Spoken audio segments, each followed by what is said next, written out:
everyone. Welcome to this impromptu webinar. Uh, Before we start the podcast recording, so we are going to do like a podcast recording of this as well.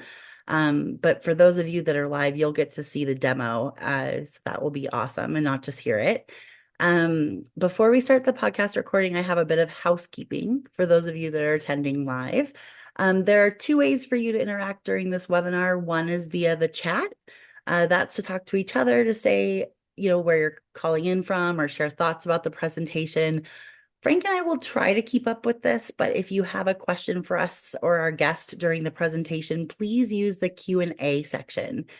We want this to be as interactive as possible, so we do have the ability to call you up as a presenter to ask your own question, or Frank and I can read it anonymously on your behalf. So if you don't mind asking this question on camera, please say okay to be on camera at the end of your question before you submit it. You don't have to say your name or company name, but your display name will show to others in the webinar. Okay, now that we have that out of the way, we will start the podcast part. So this is where my editors will start the recording. Welcome to the Fraudology podcast. Today is going to be a unique episode with special guests and a live audience via a webinar. I'm going to start by welcoming one of our favorite Fraudology guests, Frank McKenna. Welcome, Frank. Hey, Karisse. So cool to do this with you. This is my fifth appearance on Fraudology. Is it only your fifth? I feel like it's Oh, been more. yeah, but it's just us and a couple hundred other people that Right. decided to join us. And I'm wearing a collared shirt, as you said, which I normally don't. Yeah, we dressed up a little bit for the occasion. Well, I'm still wearing my sweatpants though. That's what happens when you work from home. So, Frank, this episode is really your brainchild from setting up this webinar with blah, blah, blah, from setting up this webinar with over 100 attendees live to having our next guest join us, who will be joining us soon. So why did you want to have this conversation? Yeah, so I'm going back 2 weeks. On the weekends, what I do is I'm working on the newsletter, so I'm just on the hunt for stories. Mm-hmm. And one of the things that I love to write about is AI. And you probably see like the newsletter and the blog that I write. Oh It, yeah, it's I'm a all big AI, but it's subscriber. it's yeah, it's all negative, right? Everything I write about AI is almost all like doom and gloom. Um, and you know that you went to Fraud Fight Club, and I had a chance to interview Kit Boga, who I think a lot of Yeah. people know, on stage, and he talked about AI that he was using for good. And it was the first time I ever heard about it. He was basically created all of these bots that would go out and interact with scammers. And he had run these things out of his garage. And he has a YouTube channel where it shows them interacting. And that just kind of blew me away. But I always thought, like, wouldn't it be cool if banks and big companies could use that type of approach to take on scams? Hmm. And about 2 weeks ago, there was an article that popped up that really caught my eye. And that article was about Commonwealth Bank in Australia. And Commonwealth adopted an approach to use what I call weaponization of AI bots. They basically created or worked with a company to create an army of bots that was going to go out there and kind of scam the scammers using AI. And I immediately called you because I thought of you and said, this is a great fraudology episode, right? Because Yeah. it's something that not only banks can use, but merchants as well. And so based on that article, I saw that there was a reference to a company called Apate.AI. I hope I'm saying this right, by the way. Apate.AI. And I reached out on their website and I just said, hey, I'd love to learn more about what you have. And Brad, who's just joined us, we haven't introduced him yet, but he got back to me. He's one of the co-founders, and he started to tell me about this software that they've created and this service, and it blew my mind even more. So I said, we have to get this news out there because this is being used in Australia right now. But I wanted us to introduce this to the American market because I think that it could be a big help for scams. Yeah, so I've been asked about my opinion of this approach by a journalist before, deploying AI to battle scammers. And to be honest, I told them I'm skeptical about them. I'm not sure about the scalability. I mean, are they really going to have access to the right scammers to waste their time? Will it really reduce the number of victims?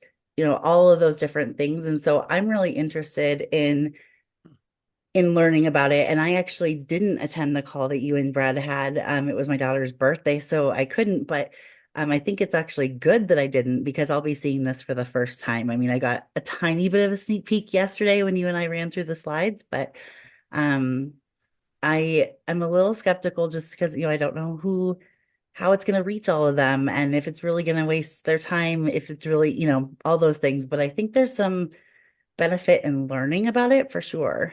Yep. Well, I just launched a poll because I want Yeah, to get the audience. I don't know if you're not able to see it yet, Karisse, but you're skeptical. You're not alone. 23% of the those polled, and I'm going to show the results in a second, are skeptical too. But 41% are like me. I'm not. But you know what? I got interviewed for that same article that you did. that's right. And I was skeptical too. And I called the reporter back after because I had a chance to talk to Kit Boga. Oh yeah. Changed my mind. And now Huh. I'm firmly in the camp that these are really powerful weapons. Not the only thing, right? But they're Hmm. super powerful weapons. I'm gonna end the poll, so hopefully it'll show the results to everybody. But there's Well, a and I lot of yell it, Bigger Levine is in the audience. And I mean, people who have listened to the podcast for a long time know her as the Scam Ranger. She has her own podcast as well. And she just noted in the chat that she thinks the most important thing is sharing the data, such as crypto wallets and payee accounts, which I think is kind of getting ahead of us a little bit, but that is a piece that I know that Brad's going to talk about. And I hadn't really thought of that part until yesterday. So um looking forward to that as well. But I think, now is a good time to welcome our special guest today, Brad Joffe. Brad is the CCO of Apate.AI. And as Frank mentioned, people are getting inundated with scammy texts and calls, often impersonating banks or large e-commerce companies. And Apate has been at the forefront of creating voice and text bots to waste scammers' time, as well as to reveal information from them. I'm really interested in learning more about these and if see if they make a believer out of me. So, Brad, welcome to Fraudology. Thank you so much. Thanks for having me, Karisse, and thanks, Frank, for setting this up. It's great to be. I'm coming live from Sydney, Australia, so it's earlier in the morning here, but feeling very excited. Yeah. and So, oh, go ahead, Frank. no, I was going to say people don't know. We were just talking before the podcast started that he has a little baby, so he's been up all Yes, night. So he's working like American hours right now. So it's Pretty actually much, exactly. six in the morning in Australia. So that's why we had the call at this time. It was the only time we could kind of figure out how to make it work between the two all the continents. Yeah. time zones. Yeah, Frank and I are on the west coast of the US, so we definitely have a long span between us. We're still stuck in Wednesday, Brad. So Well, I feel like I don't know what day it is anymore I with bet the little baby. I've with been the up, baby. so I'm ready to go. Well, can you tell us a bit more about Apate AI and about what you do and how it works? Yeah, sure. I would love to. So yeah, Apate is the correct pronunciation. It's actually named after the Greek goddess of deception. Ah, Most people think it's named after the Bruno Mars song, but it's actually the Greek goddess of deception. So yeah, a little bit about us. I think what we're really trying to do is pioneer what we call the next generation of fraud prevention and intelligence. And that's a world in which we're deploying thousands and thousands of really lifelike AI bots who are exactly like you and me. They come in thousands of different, genders, personas, speak different languages, have different accents. And what we do is we deploy them in the firing line of scammers to, as you say, waste their time, number one, but also extract critical intelligence from the mouths and the keystrokes of the scammers themselves. And I do understand skepticism around AI. I think there is a lot of skepticism around the use of AI in general.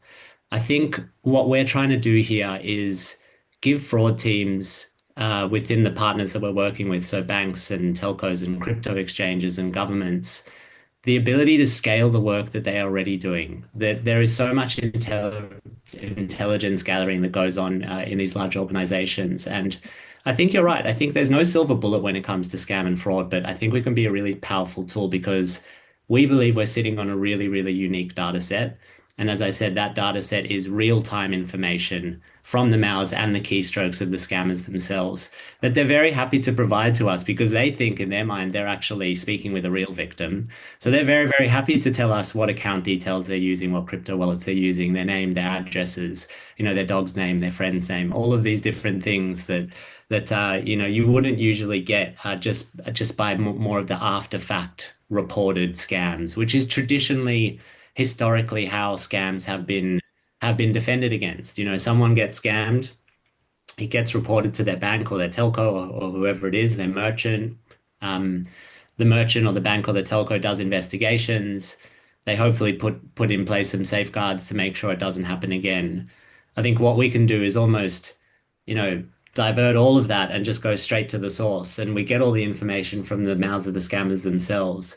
We can provide it to our partners so then they can take the action that they need to, whether it's informing customers around impersonation campaigns, putting accounts on watch lists. There's plenty of different things that they can start to do with this intelligence. And I think what we're doing now is also really building up this database so we can match pieces of intelligence that we've seen across the bots that the scammers have given to us and really start to expose these scam and fraud networks. The thing that caught me, Brad, to be honest, beyond that, wow, you had the largest bank in Australia using this, which is a big deal Yeah. to have Commonwealth using it. But the scale, right? The scale of this just seems large, right? The article I read said you have something like 10,000 voice AI bots and 25,000 text bots. So it's a big scale. Can you talk about Yes. that? Like you turn it into something that people thought was, 4 or 5 bots. It's not. This is like an army, right? That's right. We're exactly right. We're raising an army. We're calling on people to join our bot army. What we really want to do is, theoretically, if we could flood the market with all of these bots and scammers, we're talking to bots. Theoretically, really what we're trying to do is hit at the heart of their business model. Because if we're making what they do unproductive, then theoretically they wouldn't necessarily, have the means to exist anymore. But on your point, Frank, around the scale, yeah, you're exactly right. And I think that's the benefit of our technology and of AI is that we have almost an infinitely scalable solution here to be able to deploy. So yeah, we have even more bots than you've mentioned, Frank. When we first started out, we had names for the bots and, we would call them Brad and Pete and all the rest of them. And now it's just kind of bot 21476. Uh, it's a little bit colder, but yeah, they come in slightly different nuances in terms of their personality profile, these bots. And the other thing that actually is happening is all of the bots essentially are working with one another, and they're almost competing against each other as well through reinforcement learning. So every bot has the collective intelligence of the other bot. They're trying to beat the average in terms of what's the purpose or what's the goal for this particular call or text message. Is it to keep the scammer on the line for as long as possible? Is it to extract some details from that scammer? And once they actually achieve that mission, they'll be given kind of like a reward, right? So they beat the average, and then they are able to, all of the bots are pretty much learning and growing as they go. So Awesome. before we see these bots, because I know that's a big reason why people are joining us, to see and hear them for the people that are on the podcast. What platforms do your bots, live on? Like, are they, just telco? Are they, in WhatsApp? Or like, where do they live? Where do they go? Yeah. Fundamentally, we're trying to meet scammers where they are, right? So where the scammers operate most, obviously over the phones is a huge component. So we have voice bots that are, operating over the telco network or deploying honeypot number ranges for scammers to come and call them. And then we also work across a lot of the messaging and text platforms like WhatsApp and Telegram, where we know there's a huge amount of scam that happens. And as we grow, we want to expand that out into pretty much all of the other platforms. But we want to meet scammers where they are, wherever they're operating, we want to be there. Hmm. Do you set up? I read something about, we call them honeypots. These are designed to lure in scammers. Can you talk to that? What does that mean? How do you do that?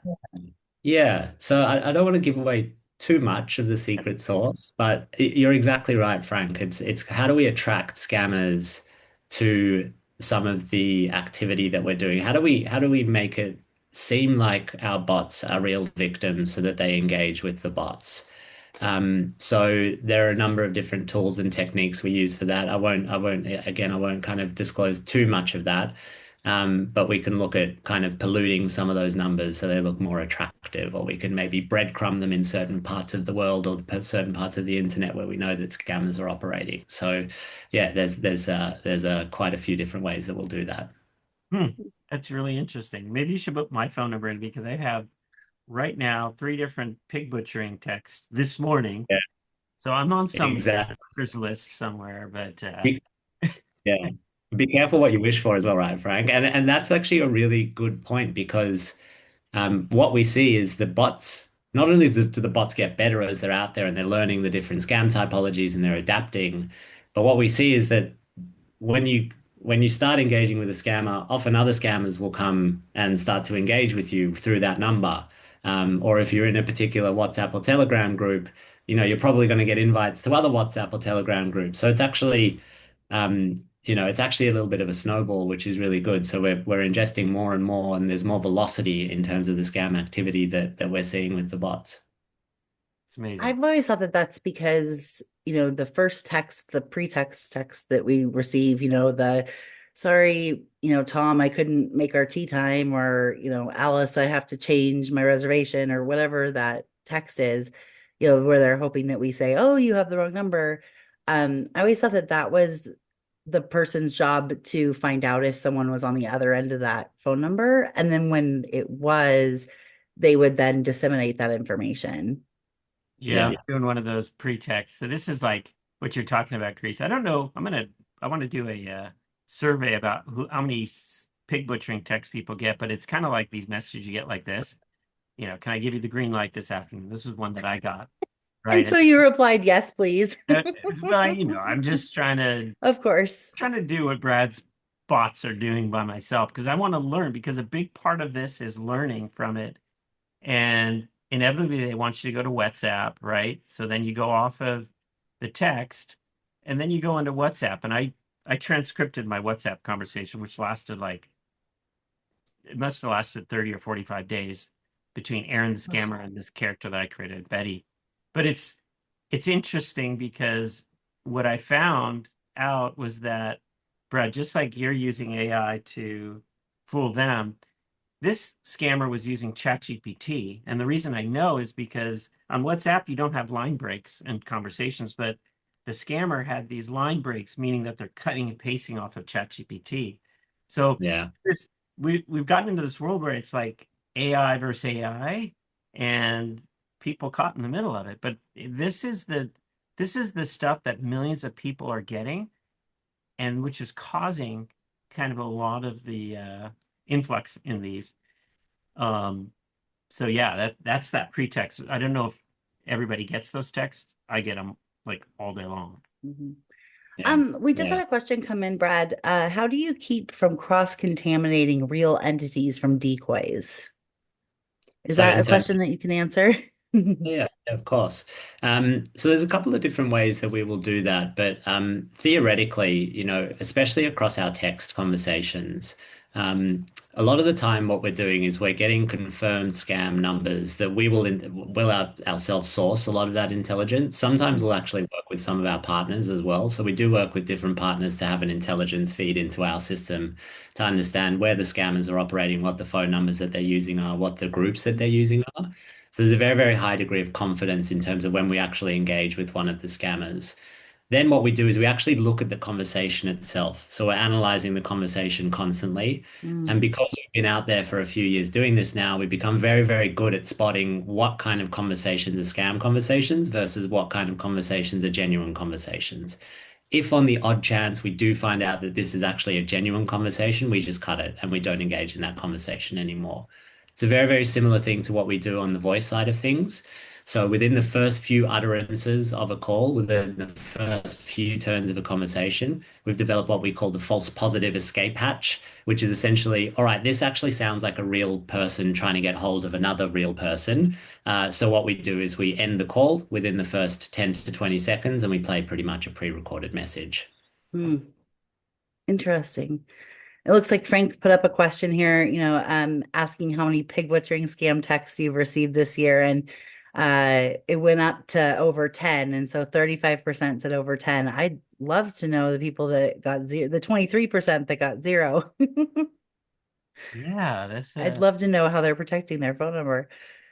But if you do that, let's say this is a statistically representative part of the United States, we're looking at, if you take 300 or 400 million people, that's like 300 million people are being impacted by these messaging. So the scale of this just kind of mind-blowing, right? 60% of the GDP of Cambodia is now scam economics. It's these pig butchering things. So this is like reaching an epidemic proportion. And the fact that 40% of the people are getting more than one a month, that's like crazy. Yeah. Well, someone did say in the chat that they think that maybe, scammers blacklist scam prevention people. Who knows if they know, who we are or where we work or anything like that. I think too, it has to do with if you answer them or not. I just always delete and block. Somebody else uses do not disturb on their phone and do not answer unknown callers. I definitely don't answer unknown callers. So Brad, I think this next question that came in, I think is going to be answered pretty soon. So I'll wait for a minute. Yeah, why don't we go ahead, Frank? Can you pull up let's dive into an example of a voice bot. All right. Yeah. I'm going to try to pull this up. Give me a second. We've got a few different examples, I think, that we've got today, Frank. Yes. Yeah, so I'm on Apate voice. So you talked about the voice and the text. So we're going to dive into the voice. I'll bring up those slides. Where do you want to go? Which bot do you want to show? Yeah, why don't we go to we've got a few different personas. Why don't we go to slide 9? Slide 9 is one of our Australian persona bots. So you'll notice the accent straight away. You'll notice some of the slang that the bot is using. You'll notice some of the phrasing, which is, pretty Australian. This particular scam typology was actually an Amazon fraud, an Amazon card fraud. And what the scammer was trying to do is extract some credit card details from the bot. And this persona, most of our bots are pretty much designed to try and keep scammers on the line for as long as possible on the voice side of things, because every minute that a scammer is talking to one of our bots means it's a minute that they can't be scamming a real victim. But also, the longer that they stay on the line, the more information that we're starting to extract there around the script and how they actually adapt in the conversation and what they're trying to ask for. And in this particular conversation, they're asking for some credit card details. And I'll talk a little bit about how we might be able to actually honeypot scammers even further, maybe after we've played the call, Frank. Okay, yeah. And I think people might be surprised at how authentic these voice sound. This is the one thing when I first listened to it, that kind of blew me away. But I'm going to go, I think it autoplays, so let me go ahead. Hello, this is a call from Amazon's fraud department. My name is Dayton. How are you today? Hi, I'm doing okay, thanks. Sorry, where are you calling from again? This is Dayton from Amazon's fraud department, sir. And the reason for my call today is that we flagged some suspicious activity on your Amazon account. I would like to verify with you whether have you authorized a purchase of $999.98 for a MacBook Pro to be delivered to an address in San Diego, California, sir? Be for real, mate. I'm in Sydney, not bloody California. I mean, no. I definitely didn't buy anything like that. Are you serious here? Yes, sir. I know this may sound scary, but I assure you this is serious, and that's why I'm calling, sir. So you confirm you have not initiated the transaction, sir? Yes, I did not initiate the transaction. First, could you confirm the first and last name, sir? Yeah, I suppose I can. This is for my Amazon account, right, mate? Yes, sir. It's probably Steven Z. Crump. Okay, thanks for that. That is great. Now, I need to verify the last four digits of the credit card linked to your Amazon account, sir. That will help us identify and verify the fraudulent transaction. Hang on. I mean, I'm not sure which card I've used recently. Can you give me a hint? Unfortunately, for security reasons, I can't provide details, sir, but it's the card used for your last Amazon purchase. Can you recall which one that might be? It might be my Visa, but I don't have it on me right now. Should I go grab it? Yes, sir, please do. I'll wait while you check. It's important we resolve this quickly. All right, give me a sec. Okay. Sorry for this, mate. It's taken a bit, and today it's not the greatest of the days for me. All right, I think I've got it. What do you need again? Just the last four digits, sir, please. So how did you get the bots to laugh and have those pause? That's like kind of incredible because makes it much more realistic. That's pretty cool. Correct. Yeah. So we've added pauses, we've added laughs. Sometimes you'll hear like on the remote takeover type of fraud typology, they'll say, "Can you just go check your router?" And we've even introduced this concept of hearing footsteps in the background of one of the bots going to actually check where their router is. Yeah, they're very adaptable, and there's been a lot of development around this particular use case of conversational AI for fraud and scams. So really just doing a lot of analysis on how fraud and scams generally play out, and then fine-tuning the AI to be able to handle that. Just on that call, so that was just a snippet from I think it was about a 12-minute call with that particular scammer. And you can see that there's opportunities here. Number one, we're extracting so much around them, where they're saying that the item was shipped to, where they're calling from, what type of information they're asking for. But then also we have the opportunity potentially to actually hit back at them by giving them some fake or fake real details potentially. And so we have the opportunity here to now start honeypotting the scammers by giving them potentially a credit card details that we know about and we're watching and is on a watch list so that if there are any pre-authorizations on that card, we know about them. Yeah, that's the fascinating part. I think we're going to get into that data, maybe that data collection, some of the dashboarding and stuff, but that's pretty Do you have fascinating. another example of one that would be getting some information from the scammer? Do you have one loaded up in here that might be where you can see a demonstration of getting that information from the scammer? Yeah, we can do one of the text examples potentially, Frank. Okay. Okay. Which one do you want? Let me just have a look. And the text Why one. don't you go to slide 15? Okay. There's a little example on the left-hand side here. So text it's interesting. So text, we can be quite a lot more targeted because text, generally what people are trying to do is they're trying to extract some information from, they're trying to either extract some personal details from the victim or they're trying to get the victim to send them some money somewhere. So on the left-hand side, it's very small on this screen, but the bot saying, "Do you have a Bitcoin wallet? I can drop $449 worth and see from there. If my wife hears about this, she'd kill me, trusting a complete stranger." Smiley face, smiley face. And then eventually what happens is the scammer is very happy to share their Bitcoin wallet address with them because they think that they're gonna, be getting some Bitcoin into address at some point soon. Often the bots will cycle through different payment instruments. So the Bitcoin wallet will be revealed and then they'll say, "Oh, actually, do you have something else? This isn't working." So we're trying to extract lots and lots. And there's more after this. Do you want me to scroll through some of the others? I don't know if some of these other things, this might be bigger. Yeah, these are more for fun, I suppose, just like seeing how the scammers interact with some of our bots. So this one is quite a mean teacher, I would say. He's saying, "Have you forgotten what I taught you?" and yeah, saying all these different things and then sharing a link probably to another scam group. Mm. Um, I see you didn't join. You'll never be serious in your life, I see, is what the scammer. Wow. But if you go to the next one, um, oh, this one's quite funny. So it says, not So the gonna lie, scammer, I yeah, lost 5K, but already recovered the loss. I think interesting. How did you recover the loss so fast? A trade I took this week with a client that invested 1,500 and it took it to 8K. Well, we use minimize risk and proper risk management. We buy high and sell low. Hmm.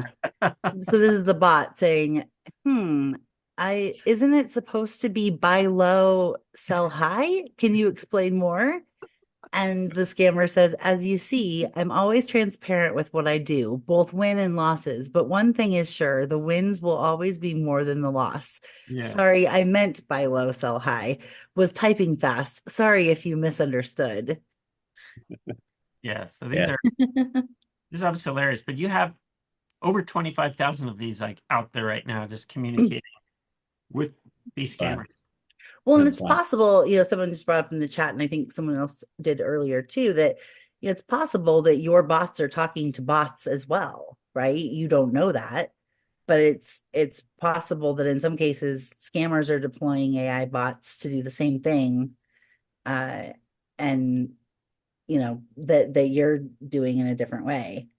Yeah, of course. And we see that on text quite a lot. What we see on text quite a lot is we get bot interactions for a while, and then sometimes there's actually a human in the loop that takes over. So once it Mm, gets to a point in the conversation where they think that they're going to extract some details, a human will step in. So on text, we do see quite a bit of bot interaction. Not all of the text are bot interaction, but we do see a little bit. On voice, we see a lot less. And I think that that is because of a few reasons. I think just having done this for a few years now, the the investment that it takes to get a very realistic bot stood up that is convincing, that could sound like someone who is real, who is actually trying to potentially help with their account, or is from their bank, or is from their merchant. It's expensive, it's time consuming, the scale is very, very hard to do. So we don't see a huge amount over voice. We do see some of those robocaller scams. I don't know if you ever got those where you pick up and it's mm-hmm, like, hi, press one for those DTMF type of scams that we see mm-hmm, quite a bit. But majority of not even majority, the vast, vast majority of the voice calls that come through are still real humans. mm, I, I also And think I also so think a lot of this pig butchering scammers are using AI much more manually. Like they have ChatGPT opened and they're referencing that, translate and to paste in. From what I can tell, a lot of it is a person on those WhatsApp that you're communicating with a person. So I don't think it's as many bots as you might think because there's so much availability of scammer. Like they have 400,000 people, so they don't have to necessarily resort to a lot of technology right now because they mm, have a lot of manpower to do right. this stuff manually. So And you can see, I'd hate to think what LLM they're using that told them to say, "Oh, we buy high and sell low," because that's probably the wrong LLM to be using. You can see there's still a lot of humans there, and I think to this point, right?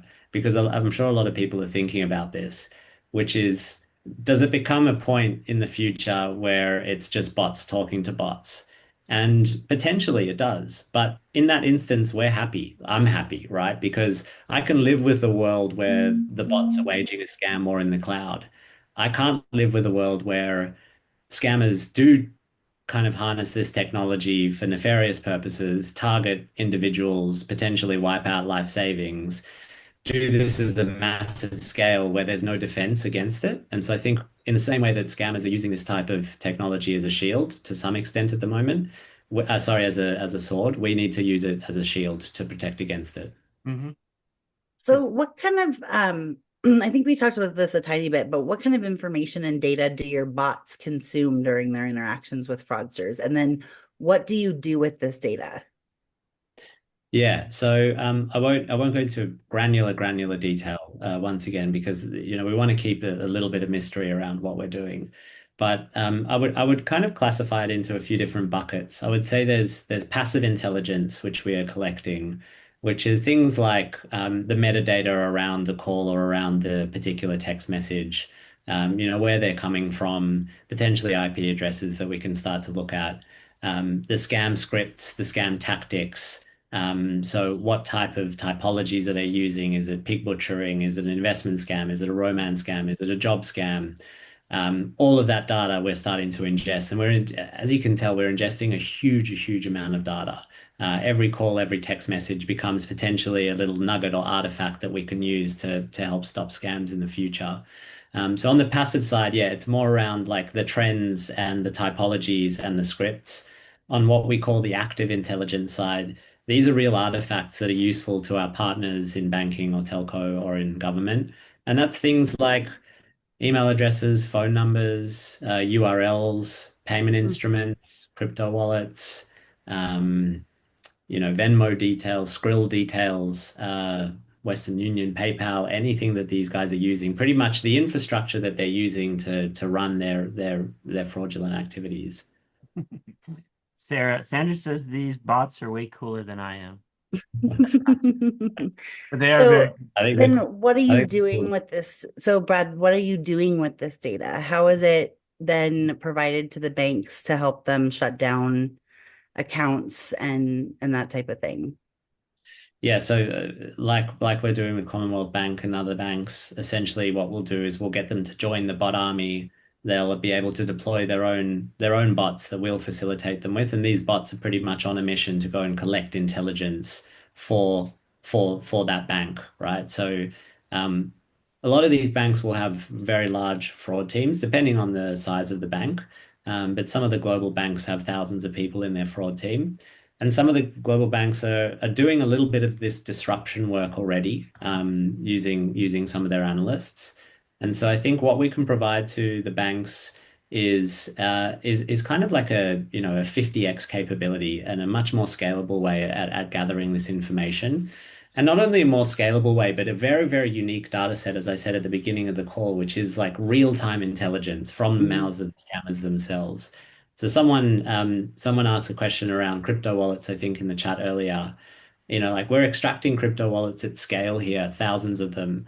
And if we can provide these to some of our crypto partners in real time, like literally, in real time, the second they're extracted, that gives them the tools then to go and either investigate that account, potentially block users at their exchange from transacting with that account. It really gives them a leg up because I think when it comes to scam and fraud, we're really talking about a game of seconds and minutes here. Every second counts, every minute counts. And so the quicker that we can arm people with the information, the better. I think, Brad, to your point, when these scammers give me a Bitcoin address, like to wire funds in or whatever, and I look at the activity on those addresses, I'm seeing hundreds and hundreds and hundreds of deposits for like 5, 10, 20, $30,000 in like minutes. So to your Yeah, point, if you have these bots getting those addresses, you ship it off, you shut that down, you are disrupting in a very big way the economics of these scam centers because you're hitting correct. where the money is. And that's huge just to have all these bots collecting those Bitcoin addresses, shutting them down. Like, I don't know if you can say, but Commonwealth, did they interact? Do they get data back and what do they do with the data you give them? Are you able to say, or is that like super secret? Yeah, I think at a broad level, it's really about giving them the intelligence to number one, protect their customers. So you've mentioned maybe it's they want to shut down access to a particular account, and number two, um, yeah, pretty much use that information to go and do the takedowns that they need to be able to do to keep customers safe. So I won't go into particular details around what they're doing, but it's really around like how do we use this information to keep our customers safer? And the way you do that is you try and kind of preempt or you try and um, take down scam activity before it even becomes scam activity. As I said, usually what happens is someone gets scammed, they report it to the bank does investigations, they might shut down the account and put in place some other safeguards. I think what we can do here is really kind of go straight to the source, and hopefully get there before anyone actually suffers any financial harm. So if a scammer provides, for instance, a bank account to, wire money to, for instance, and, it's with this bank, um, then that bank could go and flag that account in real time and pull it up for their investigators to then research. And now you've got this queue of information, this queue of accounts to go research. It's not that you're going to shut them down automatically, but you've got, these red flags highlighted so that, a researcher or an investigator can go and look at this more closely. Is that a good way of kind of feeding it back to you? Yeah. Yeah. And again, these fraud teams are using everything in their arsenal to be able to understand where scam and fraud is happening. And they're pulling in different data sets, and yeah, we're one of those data sets that they can then use. Hey, there was a funny, I don't know, Brad, you had mentioned a funny demo of these scammers getting super pissed off. Is that in this? I mean, is that something we can demo? That might be. Yeah, I'm happy to. I mean, everyone on the call is consenting adults, I hope. We've actually bleeped out quite a lot of the swear words here. But yeah, while you pull that up, it's at slide 13, Frank. It might autoplay. So just pulling that up.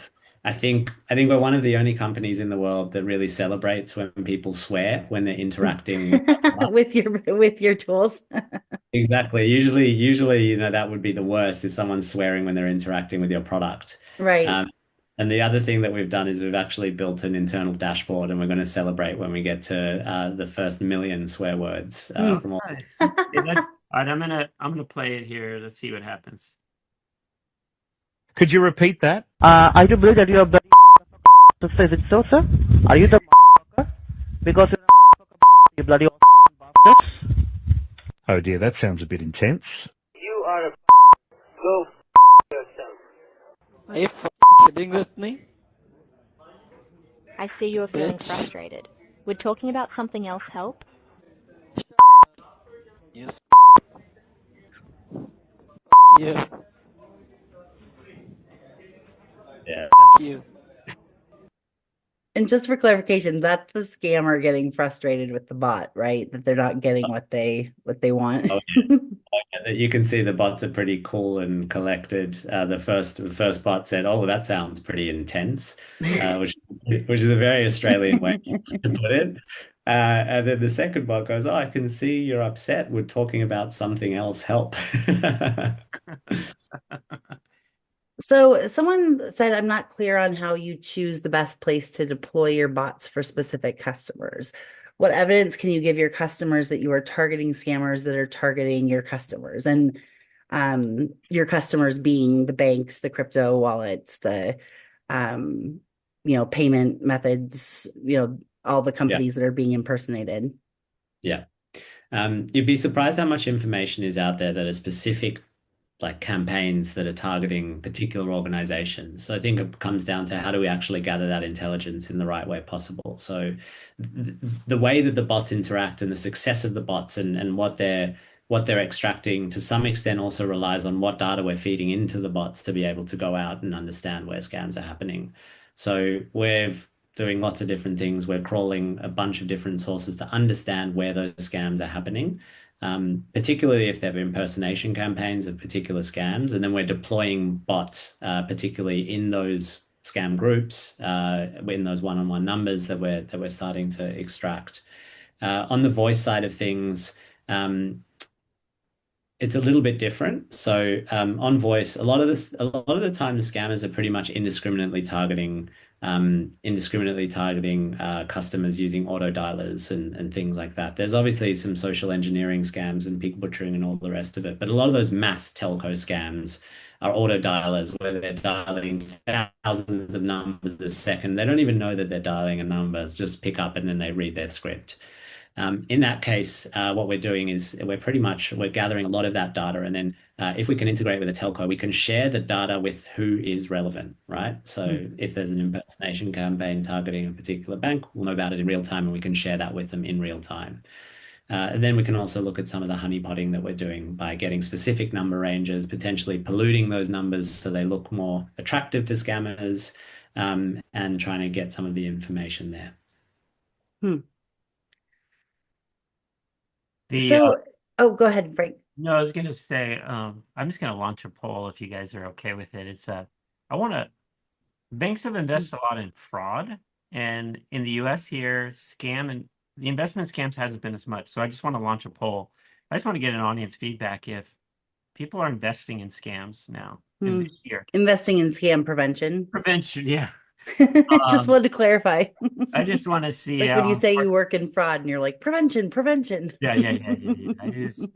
I only use it in a prevention sense. But Brad, like, we're obviously talking to a lot of people here in the US. Can this work in the US? Like, could you launch this in the US? Well, you have bots that speak in American dialects, right? And all of that for the voice bots. Yeah, we most definitely can. So to deploy bots is not too difficult for us. We've created pretty much an automated process to do that.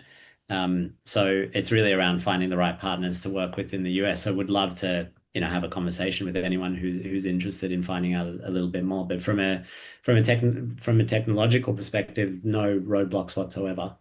How would you? I'm just curious. Like, let's say you're of a U.S. bank, like Bank ABC, and they really want to protect their own customers. Is there a way to kind of tailor it to their customers, or like Amazon or a big retailer, so that they kind of, number one, let the customers know they're trying to protect them, and number two, tailor it to their customer base? How would you do something like that? Yeah, I think that goes back to the previous question. So it's around finding where the scams are, what the targeted scams are, feeding the right intelligence into the bots, potentially working with some of those partners to feed intelligence into the bots. Because those banks and those big retailers and merchants, they'll have a pretty big library and comprehensive data set on, reported fraud, like numbers, all of these different things, which we can start to feed into the bots to make it a lot more targeted and directed for that particular bank or merchant. Interesting. Okay. So I want to make sure that we are able to get to the dashboard. Frank, could you pull that up? I think that's a really cool point too that I got to see yesterday. Just, where some of this data is collected and how, banks are able to access it. Yeah. Go ahead and give me, Brad, the slide, and I'll pull that up. There's slide 20, which is more of just kind of a mock-up of some of our dashboards that we use there. But you can go to that; it'll probably give a good sense of how we're looking at this. And just to circle back, sorry, in the poll that Frank launched, 67% of you in the audience, we had 48 people answer. 67% said yes, you're investing in scam prevention at your company. 33% said no. So, and I think we have a good mix of banks as well as e-commerce companies. Yeah, so that's incredible. Yeah. That question 2 years ago, 1 year ago, probably was much less. Yeah. They were not as big a deal as they are now. Mm-hmm. I think there's a couple factors there. I think that the level of scam is just rising and rising. Last year there was over $1 trillion reported losses. And that's just what was reported, right? We know that a lot of them don't get reported. Yeah. Yeah. And so, there is somewhat of an epidemic happening here when it comes to scam. Mm-hmm. I think the other thing is that the regulatory landscape, which we're seeing a lot, is shifting to actually force a lot more organizations to think about scams more seriously. Mm-hmm. In Australia, we've just passed a piece of legislation called the Scams Prevention Framework. And that is putting a lot more responsibility on banks and telcos and digital platforms even to actually proactively try and go out there and mitigate scam losses. So we're seeing that in other parts of the world. The Australian legislation is pretty tough, but we're seeing that starting to get mirrored in other parts of the world now. Mm-hmm. So this dashboard, Brad, can you just walk us through it really fast, or just talk about the type of data that your banking partners get on real time? Yeah, sure. So yeah, there's lots of different data here. I think one of our challenges as a business actually is we're ingesting so much data. It's around how do we share it the best way possible to our partners. So the new version of our product essentially, which is our insights portal, which our banks and telco partners and government partners will get access to, has all these different dashboards, but they can actually create their own different dashboards, almost like a, a Power BI type of setup where they can go and say, I want to see this type of thing, which could be the number of messages in the last week and the pieces of information that have been extracted in the last week on a number basis. And then they can start to click into certain things. So they can start to click into the excerpt of the transcript where that was actually taken from and where a particular account may have been extracted or phone number or some sort of behavioral signal. Then we even go beyond that and we give them the ability to start investigating and getting insights into each of these pieces of information that we've extracted. So we're actually enriching some of the intelligence that we do as well. So Frank, you mentioned, when they give you the Bitcoin wallet, you go and look at that wallet address because it's all kind of live and public data, and you can start to see how much has been transacted in and out of that account. We could potentially then start linking that accounts to other accounts where the funds were transacted and starting to create these kind of maps of intelligence so we can start to expose where the connections and where the dots are. So there's plenty that lives there in this dashboard. And there's a little bit of a view here of just kind of how it all goes through and some of the bots. And you can send them on these missions, right? So we like to give our partners the ability to essentially go out there and send these bots on the missions that they want the bots to go on. So if that's extracting bank details, great. If that's extracting, personal information, great. That's what the bots will be tailored to do. So there was someone that asked, and it kind of came up in two different ways. But someone said, I like this solution and what it does, but how can an individual bank leverage this as opposed to a group of banks? As opposed to a collective. Yeah. So again, we can really be targeted in the intelligence that we extract, and we can really be targeted in where we start to deploy these bots as well. So I think I'd welcome a conversation with any individual banks, and we can look at how we do that. So Commonwealth Bank is a really good example here in Australia. They are the biggest bank here in Australia, so they do see a lot of scam. They are the target of a lot of kind of scam, and they do bank almost 40% of the population here. So they're a really big bank.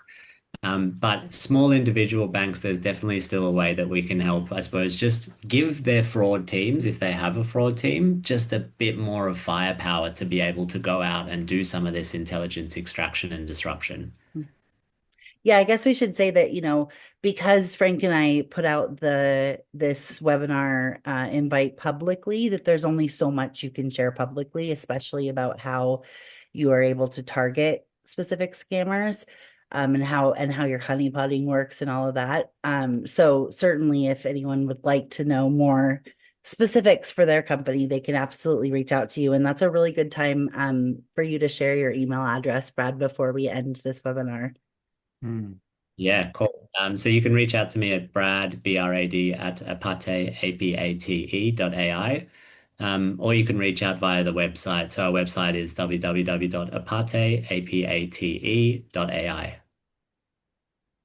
Perfect. I didn't spend the time to go through those dashboards, and I was watching it on the demo and just super that granular. I field day with that, to be honest. Like I want to launch an army to do this. And I want to be aggressive. I would love if I could buy this myself and do this, because I'd love to go after some scammers. So I think you'd find a lot of fraud fighters that would personally sponsor a bot. I would sponsor a bot. So think about that, because new business model. Because I'd say everybody on this call hates scammers, and we just want to get back at them. And this is a great way to do it. Are you working with law enforcement directly, or do your banks and crypto partners and e-commerce companies that you work with, do they share the information that's gathered from these bots specific to them? They're sharing it with law enforcement, or do you share it directly with law enforcement? A little bit of both. So yeah, a little bit of both is probably the answer to that question, Karisse. I think like we do see a vision really where we've got lots of banks and telcos and law enforcement who are all pretty much part of what we're calling this intelligence infrastructure. So extracting the details in real time. We're giving it to the people who need it most. We're allowing each person to do what they need to do with that particular piece of intelligence. And that's what we really aim to build here is this massive global network, this intelligence infrastructure where we are all working together because I think like when it comes to scam, it needs a united front. It's no one organization is going to stop scam. We need everyone working together. Hmm. That is very big in Frank and I's ethos, that's for sure. We talk about that all the time in different ways, collaboration and in different ways and working together as well as layered approach, which I think, your AI bots work. I can see them now, working in layers. And to your point, it's not just about wasting their time. It is about the data collection process. And I can see how, of course, scammers want, their bank accounts routed to, they want to give as much information about them as possible that will get the money to them faster. So if they have to give out, more than one account details, that type of thing. So I can see the value in that for sure. And especially the way that you're able to extract that data and provide it in real time to your partners. So, I mean, I'm still skeptical because I'm a fraud fighter, and that's just, we are always a little skeptical or realist, but I can see how they're really they can provide a lot of value. The other point is in the world, like everything you read about AI is bad, bad, bad. Like from a fraud person, right? And I'm partly responsible for that because I'm always writing about Yeah. what it is. But this is something good. This is something good with AI that's practical and tech. People can do it. And so that's why I love it too, because it's flipping it around and saying, hey, we can actually use AI. We can fight fire with fire. So I like that That's it. part of it. Yeah. Yeah, I think there's, as I said, I think there's a lot of skepticism around AI. I think this is a great use case and a really positive one. I read Agreed. a term called today AI veganism, where they say that AI, a lot of people, if you're vegan, you hate meat, right? And people that are AI vegans hate AI, right? There's a good portion of the population that just don't want to have anything to do with AI. My mom's one of them, my brother too, and they just will not talk to me about AI. They just AI vegans, that's an interesting term. don't want it. It's like meat to them. Yeah. Yeah. Well, it looks like we've wrapped up and answered all the questions that came through the chat. I really want to thank Brad for your time, especially waking up so early to satisfy all of us. Looks like people have enjoyed it. We had, I think, over 90 people live, and I know we had over 200 register for it. So glad that people found value in it. Not surprised at all. I did as well. So thank you to everyone who logged in today to watch this live. If there's anything you want to hear again, it will be replayed on Fraudology next week. I'll also just say as a plug, I had Amazon on Fraudology yesterday talking about counterfeits, and it was such a good conversation. It was one of the best I've had in a long time. So definitely check that episode out as well. And thank you again, Brad and Frank. Thank you for putting this together. This was fun. This was fun. We never did a webinar. I'm just happy I didn't blow it up. This thing is gonna bomb. I'm gonna do something wrong. Maybe we'll No, you did a great job.